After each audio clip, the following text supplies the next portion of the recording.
भारत माता की जय.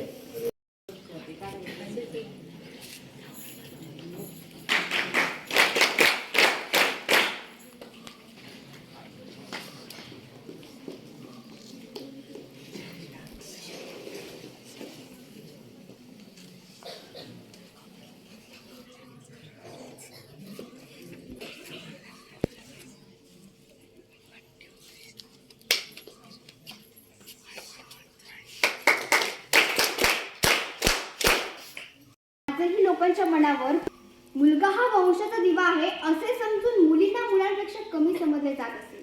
चूल आणि मूल हेच मुलीचे आयुष्य आहे असा समज पूर्वी होता. मात्र ज्योतिबा फुले आणि सावित्रीबाई फुले यांच्या प्रयत्नानंतर देशभर मुलींचे शिक्षण सुरू झाले. त्यानंतर मुलींनी विविध क्षेत्रात गगनभरारी घेत आपणही मुलांपेक्षा कमी नाही हे सिद्ध केले. भारतात 24 जानेवारी हा दिवस राष्ट्रीय बालिका दिन म्हणून साजरा करतात.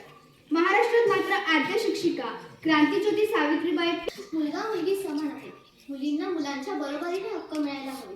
मुलींवर होणारे अन्याय अत्याचार कमी करण्यासाठी प्रयत्न करणे, बालविवाहाचे प्रमाण कमी करणे, तसेच मुलींना त्यांच्या अधिकारांची जाणीव करून देणे यासाठी बालिका दिन साजरा केला जातो. बालिका दिवसामुळे मुलींचे शिक्षण, स्वास्थ्य आणि रोजगार याबाबत जनजागृती होते. सावित्रीबाई ज्योतिराव फुले या एक महान भारतीय समाज सुधारक, शिक्षण तज्ञ आणि कवयित्री होत्या. भारतातील पहिल्या महिला शिक्षिका म्हणून त्यांना ओळखण्यात येते. आपले पती महात्मा ज्योतिराव फुले यांच्यासोबत त्यांनी भारतातील महिलांचे अधिकार सुधारण्यात मोठी कामगिरी बजावली. सावित्रीबाईंना भारतीय स्त्रीवादाची जननी मानले जाते. सावित्रीबाई यांचे पती हे भारतीय स्त्री शिक्षणाचे प्रणेते आहेत. या दोघांनी 1 जानेवारी 1848 रोजी पुणे येथील भिडेवाड्यात मुलींची शाळा सुरू केली. ही जागा ज्योतिराव फुले यांच्या हिंदू ब्राह्मण मित्रांनी त्यांना शाळेसाठी दिली होती. ती शाळा सुरू झाली. मुलींच्या अनेक शाळा ब्रिटिशांनी सुरू केल्या. अहिल्यानगर येथील मिस फेरार यांच्या शाळेतून त्यांनी प्रेरणा घेतली.